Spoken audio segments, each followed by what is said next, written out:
No, noviembre fue, perdón, en un mes, 3 semanas. Ahí está. Un mes y medio y unos días más. Sí, sí, sí, sí, sí. Me confundí. Yo pensé 21 de noviembre, vi acá mi calendario y dije, ¿y es 20 días? Me asusté. Si es 21 de diciembre, sí, es un mes y medio. No, yo también me asusté porque, demasiado rápido pusieron, dije yo. No, demasiado rápido, ya es 21 de noviembre, como rendir primero. Eh, bueno, eh, espera un ratito, voy a revisar algún rato.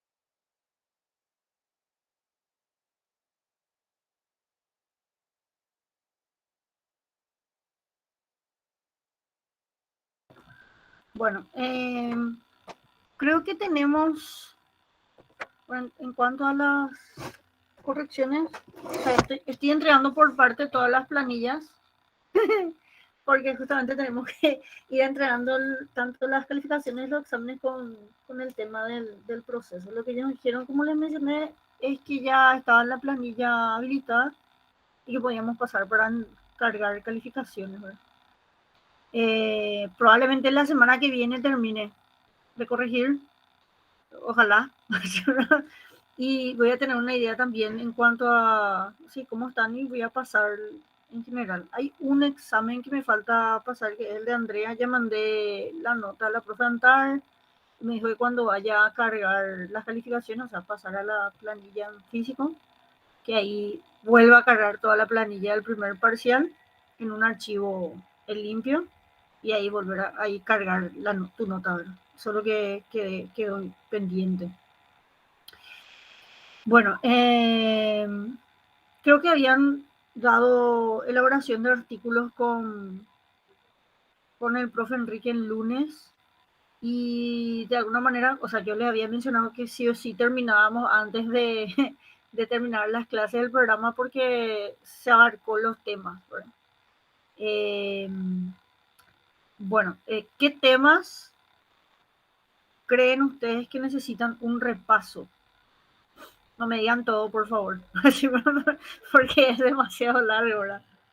Pero ¿qué temas les necesitan un refuerzo? Y, por ejemplo, no sé,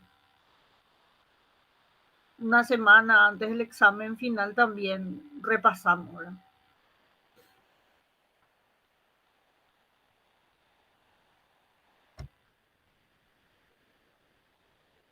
Y depende de qué tema vas a descargar todo tu enojo, profe. No, no, Ese, es que tengo que sacar todo, o sea, algo de todas las unidades tiene que salir, o sea, sí o sí, luego, análisis de datos. Análisis de datos. Ah, ok. La planilla que les pasé no les sirvió, por si acaso.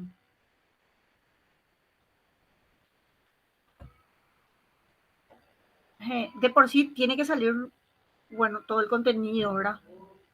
Y va a ser similar a lo que fue el segundo parcial, pero probablemente salga cálculo del tamaño muestral esta vez, ¿verdad? Análisis de datos. Ok.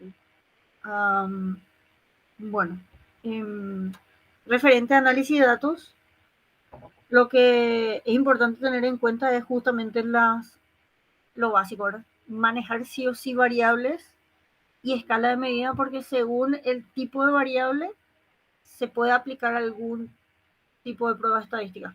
O sea, yo, por ejemplo, no puedo buscar, eh, no sé, la media de una variable eh, categórica, ¿verdad? O sea, es imposible y es absurdo hacer eso.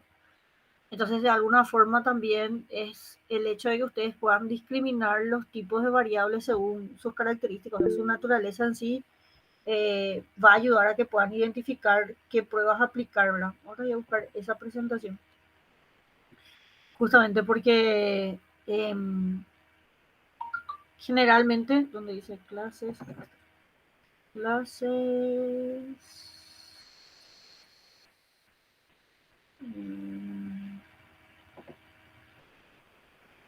análisis de datos 2, creo que esta es la versión, la última versión, la versión revisada, revisadísima.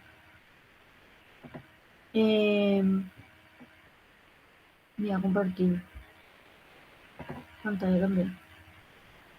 El archivo se llama bioestadística, o sea, como que llega a complementar ambos puntos. Voy a pasar a la otra pantalla, un momentito.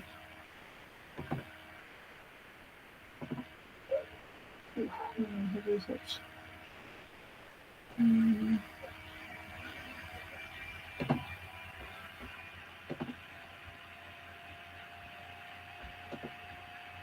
Bueno, ahí sí.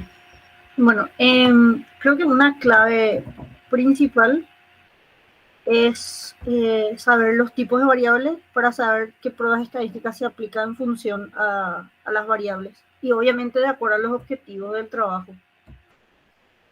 Todo lo que tenga que ver con relación de variables depende mucho justamente de qué tipo de variable es para saber qué prueba estadística aplicar, ¿verdad? Generalmente en los estudios cuantitativos sí o sí tenemos que hacer un proceso de depurar los datos, o sea, la base de datos original que descargamos, por ejemplo, de Google Form. Solemos revisar si está bien, vamos a decir, bueno, si se respondió bien, si no se omitió respuestas.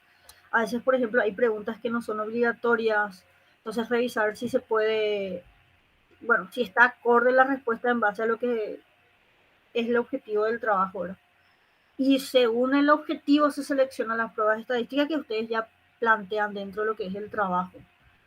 De por sí existen dos tipos de estadística y la estadística es lo que nos ayuda a poder sintetizar información y explicarlo de manera sencilla, ¿verdad? Sabe interpretarlo dentro de lo que es nuestra disciplina. De por sí, por eso es importante también reconocer la naturaleza de la variable para poder darle ese significado a los números, porque de por sí el número por sí solo no tiene sentido, a menos que se pueda explicar desde una variable, ¿verdad? Y existen dos tipos de estadística, la descriptiva y la inferencial. La descriptiva, lo que sabemos es caracterizar la variable, ¿verdad? En el grupo que fue evaluado. O sea, la estadística descriptiva lo que ayuda es a describir. Pretende, por ejemplo, de algún modo estimar un valor de la población. Por ejemplo, yo quiero saber el promedio de, a ver, no sé, una variable numérica, no sé, de ansiedad, por ejemplo, en términos numéricos, dentro de una escala, y necesitaría de alguna forma tener un parámetro de valor que me aproxime al valor real de la población, ¿verdad? Obviamente para eso necesitamos seleccionar aleatoriamente los casos, debe ser representativo a la población, entre otras cosas, ¿verdad? Y se puede justamente, algo que me preguntó, no me acuerdo quién fue que me preguntó si los estudios descriptivos pueden o no tener hipótesis. Obligatoriamente tengo que redactar hipótesis y justamente siempre y cuando vos no busques estimar un valor de la población, o sea, aproximarte al valor de la población de una variable que quieras describir, no es necesario. En cambio, si vas a realizar ese procedimiento,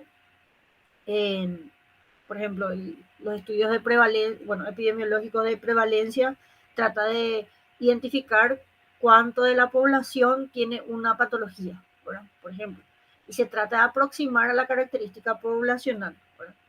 Entonces, de algún modo, en esos casos, ¿verdad? En donde se pretende estimar un dato de la población a partir de una muestra representativa, sí es necesario redactar una hipótesis, porque se necesita contrastar si ese valor que nos vamos a aproximar es similar a los que están en otras bibliografías o, bueno, si es similar en cuanto al valor o si es superior o inferior, ¿verdad? Ahora, dentro de los estudios correlacionales y explicativos, para el contraste de hipótesis y llegar a los objetivos y responder a la pregunta de investigación, lo que solemos aplicar son las pruebas estadísticas inferenciales. Y dentro de las pruebas estadísticas inferenciales tenemos un apartado que tiene que ver con el contraste de hipótesis y otro lo que tiene que ver justamente con estimaciones de intervalo de confianza, ¿verdad? Para saber justamente qué tanto una característica o una variable se encuentra, vamos a decir, en un intervalo del 95% caracterizado de la población. Generalmente es bastante bueno, requiere, como siempre les digo, eh, y es importante que justamente nuestra evaluación sea de la mejor manera posible, o sea, con instrumentos adaptados, estandarizados, confiables y válidos, justamente para que la evaluación sea lo más objetiva posible.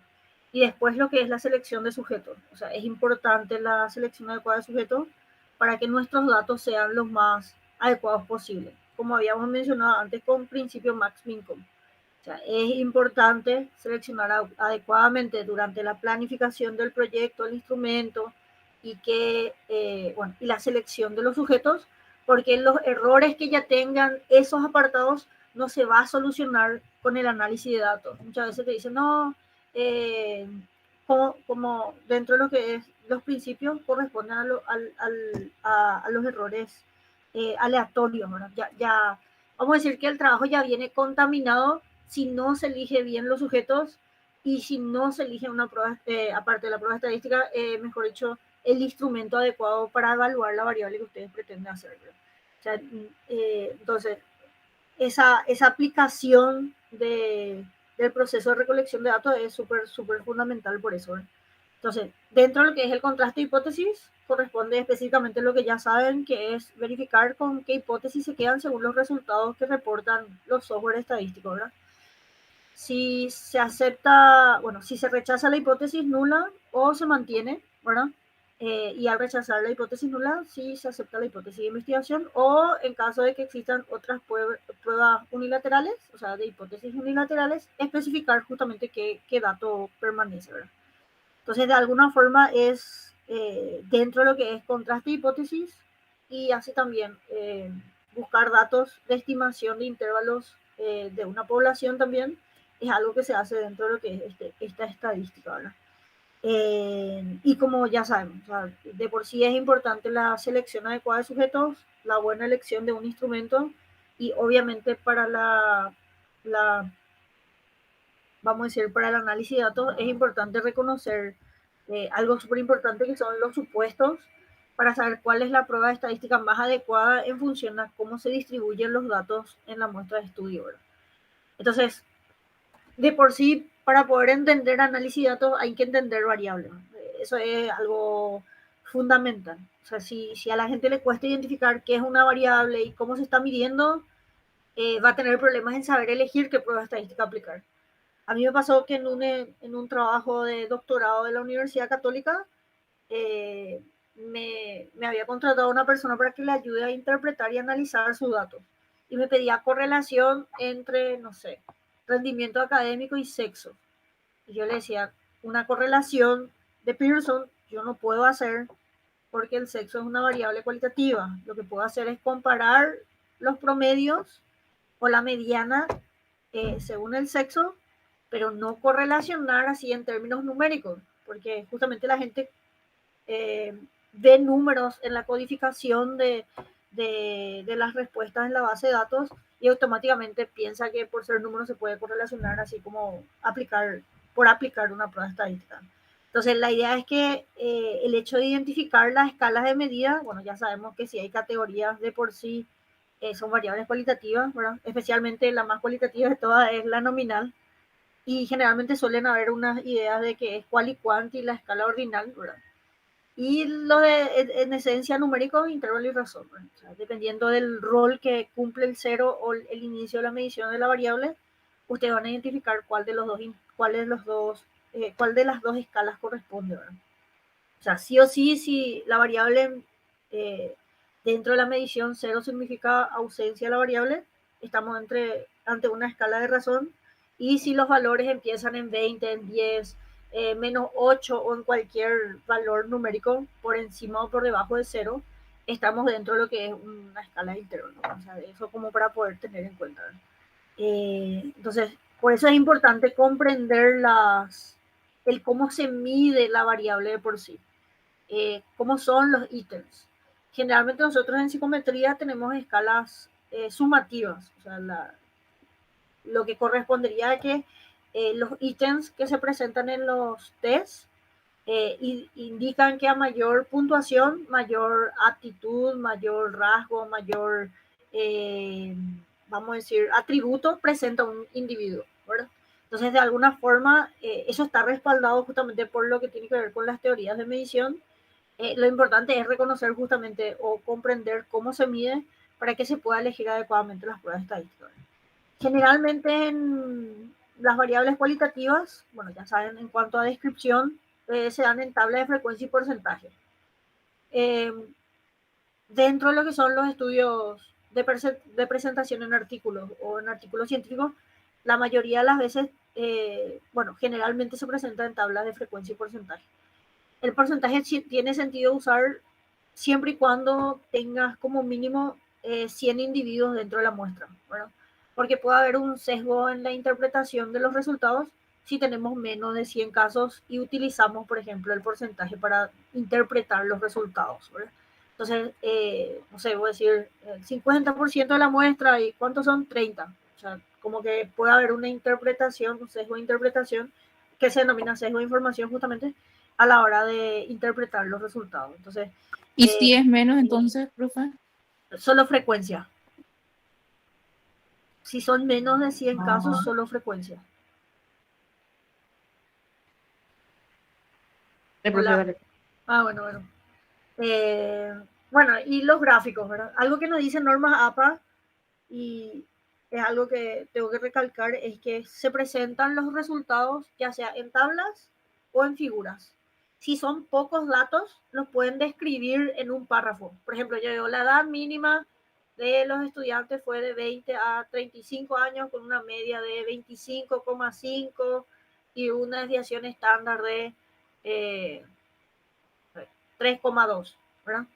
Entonces, yo puedo escribir ese resultado sin necesidad de exponer una tabla porque son pocos datos. Por eso justamente la intención es que a la hora de reportar no abarquen ni mucho espacio, ni mucha hoja, ni le genere confusión, porque generalmente es horrible ver trabajos donde hay demasiadas cosas y puede malinterpretarse justamente los datos que se llegan a presentar, ¿verdad?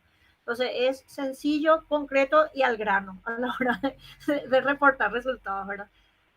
APA, por ejemplo, en la quinta edición decía que cuando eran entre 3 datos aproximadamente, es mejor escribirlo sin necesidad de reportar en tablas porque son pocos datos. Cuando hay un poquito más de datos, ¿verdad? Sí reportenlos en tablas y si ya son datos demasiado abismales y de manera visual va a quedar más, o sea, va a ser más fácil la interpretación, entonces usen gráficos, ¿verdad?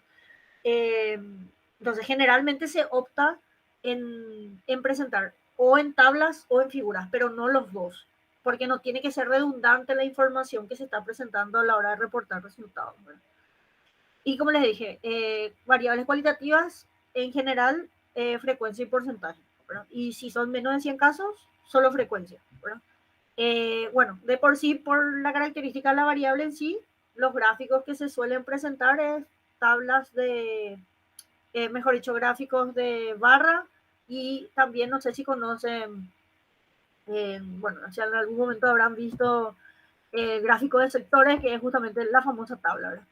¿Qué pasa con los gráficos de sectores? Si hay, por ejemplo, 10 categorías, por ejemplo, hay gente que pone, ciudad de residencia o departamento donde vive. Tenemos 17 departamentos, ¿verdad? Entonces, 17, ¿cómo se dice? 17 segmentos dentro de una tabla, dentro de un gráfico de sectores va a generar confusión. O sea, es mejor, por ejemplo, cuando hay muchas categorías, presentarlo en gráfico de barras. ¿Sí? La intención es que pónganse en el lugar de la persona que va a ver el trabajo, ¿verdad? Aunque a veces justamente hay hay una limitación en cuanto a estadística.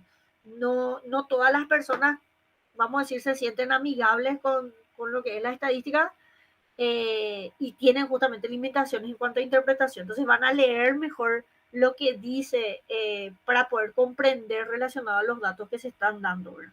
O que se llegaron a encontrar dentro del estudio. Bueno, hay otra gente que usa Photoshop o otro tipo de software para hacer pictogramas, ¿verdad? Que obviamente los software estadísticos no lo hacen. Y justamente para poder tener en cuenta que generalmente las que se usan son gráficos de barras y gráficos de sectores, ¿verdad? Entonces, si son 2 categorías o 3, ok, pueden usar gráficos de sectores. Pero si son, no sé, 7 categorías, o sea, usen nomás gráficos de barra para que la interpretación sea más a la vista, dentro de... y que no sea un gráfico en 3D. Eso también, gráfico en 3D, bueno, a mí me confunden. O sea, tipo, aparte de que me cuesta luego interpretar, me confunde cuando hay muchas categorías y otra vez está en 3D, ¿verdad? Entonces, facilita mejor justamente la interpretación. ¿Qué pasa cuando trabajamos con intervalos, como en el caso de edad, ¿verdad? O sea, sabemos que de alguna forma se pueden hacer este tipo de tablas, ¿verdad? Generalmente reportándose en frecuencia y porcentaje, pero lo que más se suele reportar en variables numéricas son la media y la desviación estándar de los datos, siempre y cuando la distribución sea normal. Si la distribución no es normal de las variables, vamos a decir que es mejor reportar la mediana y el intervalo intercuartílico, que justamente el intervalo intercuartílico es del percentil 25 al percentil 75, qué valores son. Entonces, de alguna forma, la persona tiene una idea, o sea, yo, por ejemplo, yo sé cuando, o sea, sin que el alumno me diga que hay distribución normal o no en sus datos, yo sé cómo identificar si los datos tienen o no distribución normal, porque la desviación y la media te dicen mucho. Y obviamente, generalmente por ejemplo, la media, la mediana y la moda son valores similares cuando hay una distribución normal. En cambio, cuando no hay distribución normal, están muy alejados esos valores. Entonces, de alguna forma, uno ya sabe si el alumno aplicó o no aplicó a la hora de reportar sus resultados las pruebas que corresponden, ¿verdad? Y si están muy alejados de esos valores, es porque, por ejemplo, me aplicó una prueba estadística de correlación de Pearson, pero los datos estadísticos de la descripción me dicen que no hay distribución normal. Sin que yo sepa, o sea, sin que haya aplicado la prueba de normalidad, hay pistas de cómo se distribuyen los datos por las medidas de tendencia central, ¿verdad? Entonces, generalmente lo que se suele tener en cuenta son esos detalles, porque generalmente aprendemos a hacer las cosas de manera mecánica. Mi intención es que ustedes tengan un fundamento de por qué se usa una prueba y no otra. Y también de que puedan respaldar esas decisiones que ustedes tomen en base a justamente a la literatura. O sea, justamente que las fuentes les respalden en la toma de decisión que ustedes realizan a la hora de reportar resultados, ¿verdad? Bueno, entonces, general en variables numéricas, tablas de frecuencia y porcentaje son variables de intervalo, por ejemplo, rango de edad, ¿verdad? Eh, pero para minimizar más los datos, suelen ser media y la división estándar. Entonces, ya saben, cuando hay una distribución normal, los datos de la media, la mediana y la moda son las mismas o aproximadamente las mismas. En cambio, cuando la distribución normal no se tiene, ¿verdad? Los valores van a ser muy alejados entre estos dos puntos. Y el simple hecho de notar promedio se va a notar con la desviación, porque justamente la desviación es la distancia que existe entre lo que es la dispersión de los datos en función al término medio, o sea, en función al promedio, ¿verdad? Entonces, de alguna forma, qué tan alejado del promedio, ya sea a la derecha o a la izquierda, nos va a respaldar justamente de si hay distribución normal, ¿verdad? Entonces, de alguna forma va a tener sentido los datos sin necesidad eh, ¿cómo se dice? Sin necesidad de ver una prueba de normalidad, ¿verdad? Entonces, si la distribución no es normal, como eso aprendí en la especialización, es mejor reportar la mediana y el rango intercuartílico, que es justamente la medida de dispersión dentro de lo que es los datos los datos de variables cuantitativas, ¿verdad? Si hay distribución normal, media y desviación típica. A veces yo, por ejemplo, cuando reporté mis resultados, yo reportaba casi todo, o sea, media, mediana, moda, desviación típica. Y la puntuación mínima y la puntuación máxima, que corresponde al rango, ¿verdad? Que da justamente una idea del, al evaluador de que pueda tener una noción de si los datos se distribuyeron o no de manera normal, ¿verdad? Eh, bueno, entonces, con la parte cuantitativa, bueno, ya saben, generalmente media y desviación típica, o sea, desviación estándar. Ahora, nosotros usamos generalmente las medidas de exposición para hacer o baremos en el caso de los percentiles, o si vamos a usar algunos puntos, bueno, algunos percentiles, como por ejemplo el percentil 25, 50 y 75, podemos hacer niveles. O con los quintiles, 5 niveles, o sea, 5 puntos de corte. Usamos el percentil 20, 40, 60, 80. ¿verdad? Y dividimos justamente todos los datos en 5 partes iguales. Entonces, los deciles dividen 10 partes que generalmente no se suelen usar, pero nosotros usamos los percentiles para crear baremos, ¿verdad? Y los cuartiles o los quintiles para crear niveles, o sea, los puntos de corte de nuestros datos.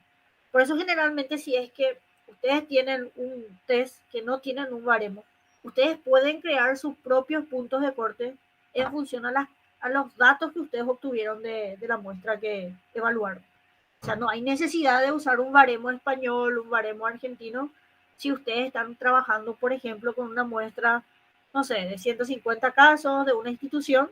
O sea, ese baremo va a servir para la institución. O sea, este punto de corte va a servir para la institución. Obviamente no se va a poder generalizar a todo el país, pero ya es una herramienta para tener una estimación de características del grupo. Bueno, entonces, la idea es poder ubicarle, como ya sabe, se llama medidas de posición, para poder ubicarle al individuo dentro de lo que es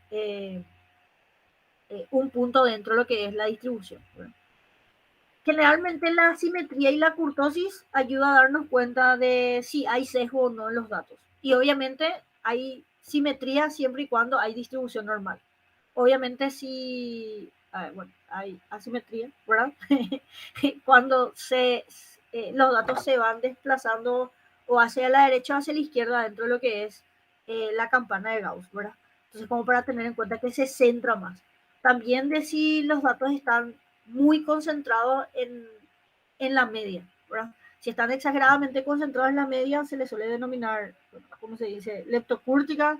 Si tiene una distribución normal, se le llama mesocúrtica. Y si están muy distribuidos a los puntos extremos, ¿verdad? Hacia la izquierda y la derecha, justamente nuestra curva está bastante chata, como se suele decir, ¿verdad? Y se le denomina planicúrtica. Estos datos casi sirven para poder tener una idea de la distribución de los datos, pero no siempre se suele reportar dentro de lo que son los artículos. ¿no? Entonces, de alguna forma, si nosotros conocemos las variables, vamos a ver cómo reportar dentro de lo que es nuestro apartado de resultados. O sea, siempre y cuando los datos sean demasiado extensos o puede llegar a tener confusión en una tabla, repórtenlo en gráfico. Si son pocos datos, pueden escribirlos en un párrafo y si es necesario para la visualización e interpretación de resultados, colóquenlo en una tabla. Entonces, la idea es siempre que tenga esa característica. Y como ya saben, variables cualitativas, tabla de gráficos de barra de sectores o pictogramas que no nos hacen los software.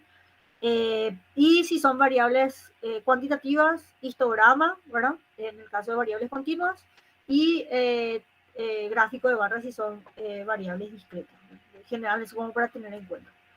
Entonces, este es un histograma. O sea, el histograma generalmente se usan con variables continuas, justamente donde las barras están unidas una a la otra. Y dentro de lo que es el gráfico de barras, utilizado en variables discretas. O sea, son como las características a tener en cuenta.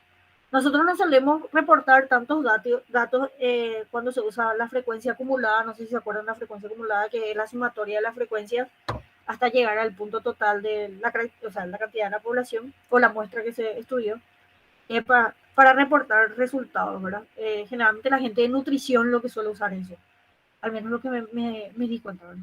Nosotros, al menos en artículos que vi y en trabajo de tesina que llegué a ver desde hace unos años, no se suelen reportar tanto diagramas integrales, porque en estos casos sí se usan la frecuencia acumulada y nosotros, o sea, no usamos, ¿verdad? Generalmente no. Entonces, dentro de lo que son la estadística inferencial que le decía antes, es importante el muestreo, o sea, es parte del proceso de lo que es la estadística inferencial, el cálculo del tamaño muestral, es parte del proceso de lo que es el poder pretender generalizar los resultados de la muestra de la población, porque eso es lo que hace la estadística inferencial. Aparte de contrastar hipótesis, trata de generalizar los resultados de la muestra de la población. Entonces, para generalizar es necesario tener un muestreo representativo, alcanzar como mínimo el tamaño de la muestra obtenido por medio de un cálculo del tamaño muestral según el diseño que se reporte. Entonces, como para tener en cuenta eso, ¿verdad? Y tratamos de aproximarnos a datos, ¿verdad? Si son variables descriptivas, como le dije, tratamos de estimar un valor o una característica de la población. Por eso les decía que los estudios descriptivos pueden tener hipótesis, ¿verdad? Y cuando hacemos contraste de hipótesis, generalmente es cuando comparamos, correlacionamos variables que pueden ser bivariadas, o sea, dos variables, o multivariante cuando hacemos tres o más variables en cuanto a relación entre ellas, ¿verdad? Eh, y para poder saber qué prueba estadística podemos usar en análisis bivariado, ¿verdad? Generalmente es importante tener en cuenta unos supuestos. Uno tiene que ver con la distribución normal, otro tiene que ver con la igualdad de varianza entre los grupos y el último tiene que ver con la escala de medida de la variable, que tiene que ser sí o sí de escala, mejor dicho, escala de intervalo y escala de razón, es decir, una variable numérica. ¿Por qué es importante eso y por qué les decía que no conviene categorizar variables psicológicas? Porque justamente las pruebas paramétricas, si se cumple con estos datos, tenemos más sensibilidad en rechazar la hipótesis nula cuando es falsa. Si trabajamos con variables categóricas en variables psicológicas, podemos llegar a tener errores con lo que tiene que ver con validez por conclusión estadística, debido a perder la esencia de la variable como tal a la hora de estar midiéndola, ¿verdad? Entonces, generalmente hay como criterios a tener en cuenta. Se nos pide, por ejemplo, tener mínimo 30 casos y aplicar justamente estas pruebas para verificar si se cumplen estos supuestos. Si se cumplen estos supuestos, se usan pruebas paramétricas. Si no se cumplen estos supuestos, es mejor usar pruebas no paramétricas. ¿Sí? Entonces, generalmente las características son menos de 30 casos, ¿verdad? Que se considera grupo pequeño dentro de estadística, y que no tenga distribución normal generalmente, ¿verdad? Pero un momento, quiero estornudar. Ah, perdón. Ah, perdón.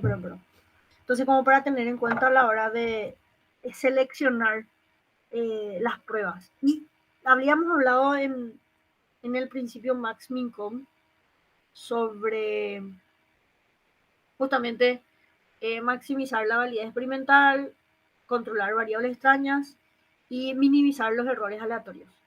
Y acá es donde tiene que ver no solamente la selección de los sujetos y el instrumento, sino también cómo eh, analizamos los datos, ¿verdad? Entonces, los errores aleatorios son errores que tienen que ver con la selección de los individuos para el estudio, ¿sí? El tamaño de esa muestra es importante, ¿verdad? Porque si seleccionamos con sesgo y seleccionamos mal, obviamente ese error ya viene contenido dentro del trabajo. Y así también cómo medimos esas variables. Entonces, los errores aleatorios tienen que ver con la parte de población, muestra, tipo de muestra y los criterios de inclusión y exclusión y el tamaño de la muestra y el muestreo categóricamente, y así también del instrumento como tal. Si tiene confiabilidad, no tiene confiabilidad, si está adaptado o no está adaptado a la cultura o está estandarizado a la cultura donde se quiere aplicar el instrumento, si se tiene una norma tipificada para comparar, si no se tiene, ¿verdad? Eso influye, ¿sí? Eh, como por ejemplo, como les decía, a veces usamos un test que es de España sobre inteligencia y tenemos, por ejemplo, que está por debajo de zona de normalidad para con una baremación de España. En cambio, si se hubiese hecho una baremación a contexto Paraguay, es probable que el niño tenga, que se ubique dentro de lo que es la zona de normalidad, ¿verdad? Entonces, las cuestiones culturales y de dónde se adaptó, es importante reportar por eso dentro del apartado de metodología correspondiente al test, ¿verdad? A veces, por ejemplo, me reportan una confiabilidad y una validez de un test que se adaptó en, no sé, a Estados Unidos y difiere mucho de nuestra cultura. Entonces, como que, o sea, podemos reportar en Estados Unidos se hizo una adaptación y tuvo tal y tal característica, pero al español. La pregunta es, al español con población al menos aproximando a lo que tenga que ver con Latinoamérica, o sea, ¿qué resultados tiene? Otra cosa que suele ocurrir es que hay varias famosas adaptaciones culturales. Eso también es importante indicar. O sea, el instrumento que van a usar reporten, o sea, que coincidan los datos del instrumento como tal con la confiabilidad y la validez que se reporta del trabajo.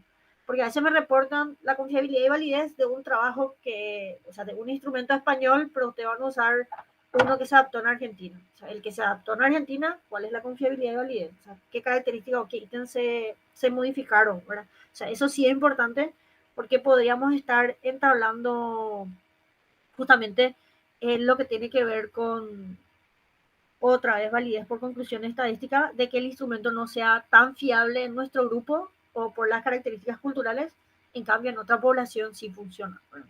Entonces, por eso habrá notado que habré sido bastante quisquillosa cuando hice las correcciones referente a eso, porque es importante. O si no, es probable que estemos cometiendo errores, ¿verdad? Y los errores sistemáticos tienen que ver justamente con el trabajo en sí, ¿verdad? Cómo recolectamos los datos, si los grupos son demasiado diferentes a la hora de trabajar, cuando queremos comparar grupos, por ejemplo, incluso el tamaño de los grupos importa eh, a la hora de justamente, vamos a decir, estudiar las variables. Entonces, todos estos puntos tenemos que tener en cuenta de que hay sesgos. Sesgo de información es cuando malinterpretamos resultados. ¿Sí? Por una mala medición de la variable. Entonces eso tiene que ver con el instrumento otra vez. Sesgo de selección tiene que ver cuando seleccionamos inadecuadamente la muestra. O sea, generalmente los muestreos no probabilísticos nos reportan sesgo de selección porque la muestra no es representativa de la población. Entonces no podemos discriminar en cuanto a características o no controlamos variables extrañas relacionadas a las características sociodemográficas del grupo. Y otras, vamos a decir, otras variables extrañas tienen que ver justamente con el sesgo de confusión. ¿Verdad? Como menciono aquí, es un error debido a la presencia de otras variables con influencia sobre la variable dependiente que no ha sido estudiada y o controlada adecuadamente. Entonces, uno tiene que ver con las variables extrañas, otro tiene que ver con la selección de los individuos para que formen parte de la muestra, o sea, el muestreo, significa eso. Y el primero, que es sesgo de información, es medir inadecuadamente e interpretar inadecuadamente los resultados. Entonces, son cosas que pueden ocurrir dentro de cualquier estudio y nos damos cuenta de que si seleccionamos mal, si estas cosas no tenemos en cuenta, podemos llegar a estos dos errores. El error tipo 1 y el error tipo 2. El error tipo 1 es rechazar la hipótesis nula cuando es cierta. ¿Sí? Y ¿qué influye en el error tipo 1? El tamaño de la muestra. En cambio, el error tipo 2 tiene que ver con comparaciones, contrastes que hacemos de hipótesis sin tener en cuenta las características de los individuos, ¿verdad? O sea, por ejemplo, hay gente que hace estudios descriptivos y dentro de sus objetivos específicos están correlaciones. Esas correlaciones es probable que tengan errores tipo 2 si no se tienen en cuenta las estimaciones para calcular el tamaño de muestra y las características para seleccionar los individuos. Entonces, se entiende que si hace un estudio descriptivo quiere describir la variable dentro del grupo, pero vamos a decir que influye cómo se seleccionan los sujetos y así también el tamaño de la muestra y en el caso de los grupos para la comparación con las variables que se quieren realizar. ¿Verdad? Entonces, bueno, el error tipo 2 tiene que ver con no rechazamos la hipótesis nula cuando es falsa. O sea, es porque alguna parte del proceso fallamos. ¿Verdad? Y la intención es justamente evitar, ¿verdad? Evitar con, con los supuestos, con el sostén de la parte metodológica, ¿verdad? Que nos apoya. Y ustedes ya saben las variables. O sea, tenemos variables cuantitativas y cualitativas y las escalas de medida son nominal, ordinal, intervalo y razón. En base a esas variables, esta tabla les va a servir muchísimo en cuanto a toma de decisiones, qué pruebas estadísticas van a usar. Si tenemos, bueno, por ejemplo, yo quiero comparar mis datos con datos reportados por el MEC sobre deserción escolar, entonces yo podría usar un TDStudent para una muestra, ¿sí?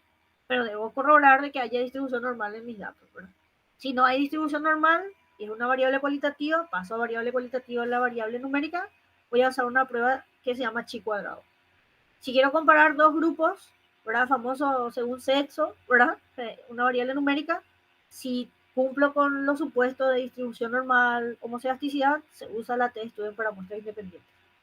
Si no cumple con distribución normal, automáticamente se aplica lo que es la U de Matt-Whitney, que compara las medianas de los grupos, ¿verdad? Porque importa la distribución relacionada al contraste de hipótesis. ¿Verdad? Si son 3 grupos o más, si hay distribución normal y hay homocedasticidad que tiene que ver con igualdad de varianza, se aplica la NOA de un factor. Si no se aplica la NOA de un factor, se usa el Kruskal-Wallis, que lo que hace es usar la variable numérica. Vamos a decir que el software lo que hace es pasar el valor numérico a una variable ordinal, ¿sí? Ordena en rango los valores para poder comparar las medianas de los grupos, ¿verdad? Si queremos comparar en el mismo grupo, o sea, vamos a decir, en un mismo grupo, dos medidas, un antes y un después, se suele usar, y hay distribución normal, ¿verdad? Y otra vez homocedasticidad, se utiliza la t-student para muestras relacionadas, y si no hay distribución normal, se usa la prueba no paramétrica, que es el de Wilcoxon, ¿verdad? Eh, Mientras que si hay más medidas, más de dos medidas, vamos a decir, en un mismo grupo, se utiliza la NOA para medidas repetidas, y obviamente tiene que tener distribución normal y homocedasticidad. Si no se cumple con eso, se utiliza el Friedman. ¿Qué no está acá en esta tablita? El de correlación. Si ambas variables numéricas tienen distribución normal, se utilizaría la correlación de Pearson, que debería estar debajo acá en esta tablita, y si no, se utilizaría la correlación Rho de Spearman, que sería debajo de Friedman, que debería estar. Entonces, eso influye mucho de qué tipo de variable es y cómo se están midiendo las variables en cuanto a tiempo, ¿verdad? Entonces, generalmente esta tabla le va a servir para toma de decisiones, y yo hice una condensación en el archivo que pasé, que le pasé a Guille, relacionado a las tomas de decisiones. En qué prueba estadística se usa según el tipo de variable que se tenga, ¿verdad? Y generalmente el contraste de hipótesis tiene que ver con, obviamente, el establecer nuestra hipótesis nula y de investigación, y también alternativas si es que la hubiere. Tomamos la decisión de trabajar con un nivel de significancia, ya sea 0,05 o 0,01, para la toma de decisión de si se acepta o se rechaza la hipótesis nula. Según los supuestos, según cómo se comporta nuestra variable, elegimos la prueba estadística, y en base al p-valor, o sea, a la significancia bilateral que obtenemos en los software, tomamos la decisión de si se acepta la hipótesis, o sea, si se rechaza la hipótesis nula o se acepta. Bueno, para llegar a las conclusiones. Entonces, justamente la intención es poder tener en cuenta esos, vamos a decir, pasos. Y si se dan cuenta, la medición, la selección de los sujetos influye muchísimo en este proceso, ¿verdad? O sea, a la hora de hacer investigación, todos los apartados están interconectados entre sí. En algún apartado te equivocas y va a afectar en otro apartado, ¿verdad? Si no seleccionas adecuadamente tu muestra, de alguna manera va a influir en tu contraste de hipótesis y en tus conclusiones. Entonces, como le dije, es imposible hacer un trabajo así ultra perfecto y controlar todo, porque hay demasiadas variables que influyen en el comportamiento humano, pero demasiadas. Y hay cosas que no podemos controlar. Entonces, lo que se puede llegar a decir es justamente las limitaciones de los trabajos, de las conclusiones, o sea, de reportar tal cual tenemos los resultados, independientemente de que nos guste o no nos guste, ¿verdad? Y así también decir las limitaciones, que tiene que ver con, o sea, da un valor bastante honesto relacionado con qué cosas no pude hacer o qué obstáculos tuve durante el proceso de trabajo de campo, que es la recolección de datos. Entonces, la idea es tener en cuenta para el análisis de por sí la prueba estadística y obviamente el tipo de variable que tiene. Bueno, si manejan variables, el resto es mucho más sencillo. Bueno, no sé si hay preguntas con la parte cuantitativa, porque los software creo que manejan SPSS ustedes. ¿Ustedes manejan SPSS?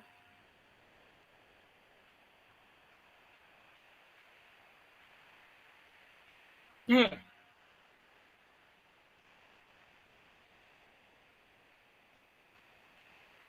ok, pero claro, claro, la idea pues eso también. Y en cuanto a las presentaciones de trabajo que lleguen a tener de cómo reportar resultados, ¿verdad? Porque sí influye para la toma de decisión en qué van a hacer.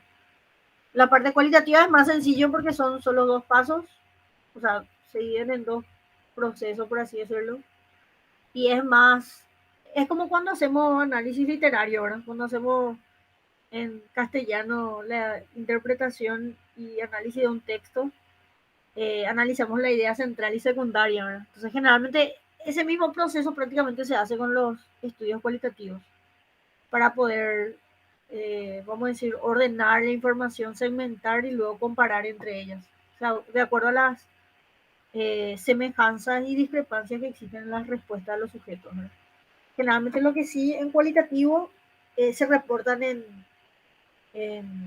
bueno, a veces en tablas, mencionando las discrepancias y semejanzas de las respuestas, pero también en esquemas, mapas conceptuales, se reportan los resultados, ¿verdad? Entonces, eso sí, cualitativo sí cuesta más, o sea, lleva más tiempo hacer, porque debemos, vamos a decir, triangular, ya sea nuestro grupo de evaluación o nuestros instrumentos para hacer más, llegar a lo que es justamente la saturación de resultados, o sea, de respuestas. Y sí, con software en cualitativo cuesta más conseguir porque es muchísimo más caro y los cursos también. Los únicos software que yo conozco en particular es el Atlas T, que a usar, no sé, una vez cuando tuve mi curso, después ya nunca más, y el Max QDA, pero son de muy alto costo. Y generalmente la gente opta por hacer a mano nomás el análisis, porque tiene que ver con tener en cuenta las ideas centrales y secundarias de los discursos de los individuos, ¿verdad? O del contenido que van a usar cuando se trabaja con análisis de documentos, ¿verdad? A la hora de, vamos a decir, reportar resultados, ¿verdad? Entonces, la idea es tener en cuenta esos puntos. Acá hay algunas preguntas que yo dejé que sí es importante porque tienen que ver con los artículos que están luego en la bibliografía básica, relacionado a lo que tiene que ver con análisis, ¿verdad? Y al tener ustedes el esquema, bueno, el mapita y este esquema también, esta tabla de pruebas estadísticas a decidir, o sea, le va a llevar a ustedes a poder tomar decisiones por sí mismos, ¿verdad? Y no, la idea es que tengan criterios para decidir, no hacer por hacer, ¿verdad? Porque a veces obedecemos lo que nos dice nuestro tutor y puede estar mal. Bueno, entonces, para poder tomar ese tipo de decisiones. Entonces, eso tiene que ver con análisis de datos, dejar de compartir. Y se me perdió y tener en cuenta también para lo que se viene para el examen final, ¿verdad? Eh, ¿Qué le iba a decir? Y bueno, el 21 de diciembre, ya que es lunes, eh, voy a estar esperando su respuesta. Y cualquier cosa, si veo algo así muy grave, te voy a avisar. No, y si veo que se está rindiendo mal, le voy a decir, gente, no rindan. Si no saben, no rindan. O sea, tipo, no se tiran por tirarse, ¿verdad? Porque eso me pasó con gente de San Pedro, ¿verdad? Estaba viendo 1, 2, 3, estaba viendo mal 4, 5 y son solamente 20. Dije, gente, no, si no estudiaron, no saben, no rindan. O atiendan, porque viste que en el examen final, si te aplazás, o sea, te llevas el 1 en tu, ¿cómo se dice? En tu certificado de estudio. O sea, que rinda la gente si está segura. O sea, si estudió, leyó bien, se preparó, o sea, que se tire, que se lance. Si no está segura, que no se tire. Porque pueden haber ese tipo de circunstancias, para tener en cuenta. Entonces, te dejé eso grabado, Guille, para que se clarifique lo de análisis de datos y también le sirva al grupo para estudiar. Vale, dale.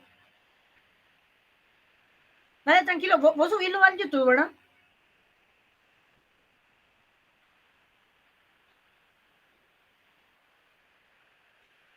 Y pasarlo nomás el playlist, porque si me falta algo, yo viste que descargo, subo otra vez a YouTube y enlazo a la plataforma, porque si me llega a pasar algo, como no me pagaron el año pasado mi salario, ¿verdad? Entonces tengo pruebas de decir así, estuvimos dando clases, terminamos todo el programa y cosas como esas, o sea, tengo evidencia, como se dice.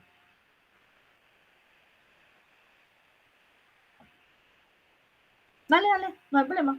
Te agradezco si quieres. Dale, dale. Nos vemos, éxitos. Chao, chao.